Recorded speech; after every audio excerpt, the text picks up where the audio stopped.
Exercise 1.2, इसमें क्या है, आपको एक इक्वेशन देगा कोनिक की, जब आप उसका नेचर फाइंड आउट करोगे ना, वो या तो एलिप्स मिलेगा या हाइपरबोला मिलेगा।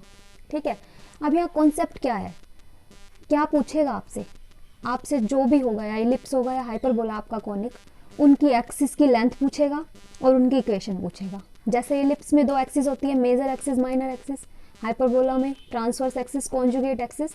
तो आपसे क्या पूछेगा, लेंथ ऑफ दैट एक्सिस। ठीक है, length of major axis, length of minor axis, पहला तो ये लेंथ पूछेगा। सेकंड, वो जो एक्सिस, सेकंड इन एक्सिस की इक्वेशन पूछेगा। ठीक है, तो हमें करना क्या है, आपको वो तीन कॉन्सेप्ट जो 1.1 में किए थे वो तो करने ही है। Nature, centre, equation of conic refer to centre as origin. बस एक चीज़ का ध्यान रखना है, ये equation of conic refer to centre as origin है ना, वो इस फॉर्म में फाइंड आउट करनी है आपको। ठीक है, जैसे आपने ये फाइंड आउट की थी ये वाली, फिर क्या करना है, जो आपकी इक्वेशन आएगी ना, फिर आपकी जो इक्वेशन है वो इस फॉर्म में आएगी, उसको आपको इससे कंपेयर करके ए, एच और बी की वैल्यू फाइंड आउट करना है। ठीक है, फिर आपको क्या करना है, लेंथ निकालनी है सेमी एक्सिस की, मेजर माइनर जो भी आपकी आएगी। ठीक है, इलिप्स या हाइपरबोला क्या आएगा वो देख लेंगे। फिर सेमी एक्सिस की लेंथ निकालने से पहले आपको एक क्वाड्रेटिक इक्वेशन सोल्व करनी पड़ेगी। ठीक है, ये वाली, this is quadratic equation in are square. r⁴ से कंफ्यूज नहीं होना, मैं ये बोल रही हूँ this is quadratic in are square.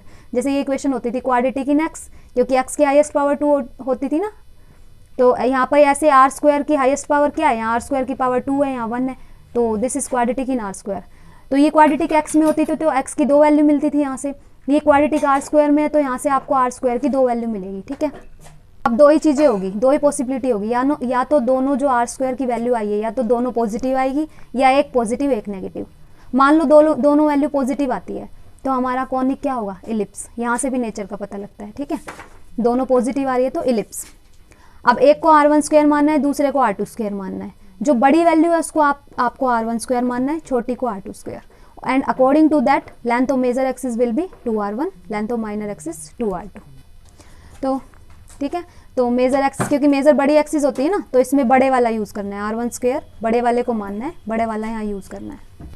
But अगर एक वैल्यू पॉजिटिव आ जाती है, एक नेगेटिव आती है, तो जो पॉजिटिव है ना उसको आपको r1² लेना है, नेगेटिव वाले को r2², और उसके according length of transverse axis क्या बन जाएगी, 2r1।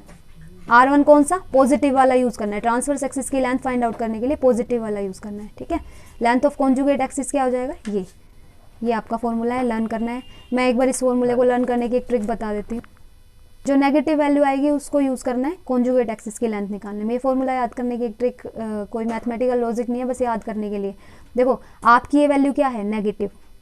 पहला तो ये ट्रिक की नेगेटिव वैल्यू आ रही है, किसी रियल नंबर का स्क्वायर कभी नेगेटिव नहीं होता, तो यहाँ से आइडिया लग जाता है कि कॉन्जुगेट सिस्टम में जा रहा है। ठीक है, दूसरा आपकी नेगेटिव वैल्यू थी, अगर नेगेटिव वैल्यू के आगे एक और माइनस साइन लगा दे तो पॉजिटिव नहीं बन जाएगी, तो पहले ये नेगेटिव को पॉजिटिव बना रहा है, फिर उसका रूट फाइंड आउट कर रहा है, फॉर्मूला यही बन रहा है। ठीक है, अगर ये माइनस नहीं होता तो r2² का रूट r2 ही तो बन जाता है, यही वाला फॉर्मूला बन जाता है ना, 2r2। अब निकालनी है इक्वेशन ऑफ एक्सिस। तो इलिप्स हो तो मेजर और माइनर एक्सिस की इक्वेशन, तो मेजर के लिए आपको r1² यूज़ करना है, क्योंकि r1² बड़े वाले को हमने r1² लिया था। ठीक है, माइनर के लिए r2², ये फॉर्मूला है आपका। ये आपको लिखना है, कैपिटल X की जगह ये पुट करना है, कैपिटल Y की जगह ये। x1 y1 क्या है, सेंटर जो हमने फाइंड आउट किया था। ऐसा क्यों कर रहे हैं हम, क्योंकि जो ये हम इक्वेशन लिख रहे हैं ये कहाँ से निकली है, शुरुआत कहाँ से करी थी, equation of conic refer to centre as origin. ये आपका एक आर्टिकल है बुक में, equation of conic refer to centre as origin, उसमें शिफ्टिंग ऑफ ओरिजिन का यूज़ कर रखा है। ओरिजिन को इक्वेशन किसके रिस्पेक्ट में निकालनी है, with respect to original coordinate system, इसलिए ये पुट करना पड़ेगा। ठीक है, फिर क्या है, इसेंट्रिसिटी ऑफ इलिप्स। जो बड़ी वैल्यू है उसको r1² लेना है, छोटी को r2²। ऐसे हाइपरबोला में पॉजिटिव को r1², नेगेटिव को r2²।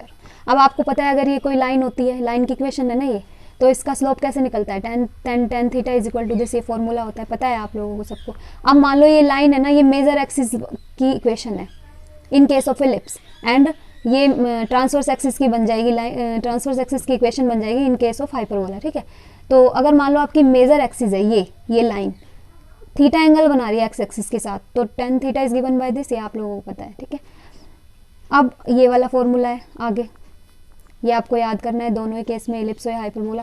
साइन थीटा और कोस थीटा की वैल्यू tan थीटा से निकल जाएगी। अगर tan थीटा की वैल्यू आप फाइंड आउट कर लेते हो तो साइन थीटा और कोस थीटा की कैन भी फाइंड आउट।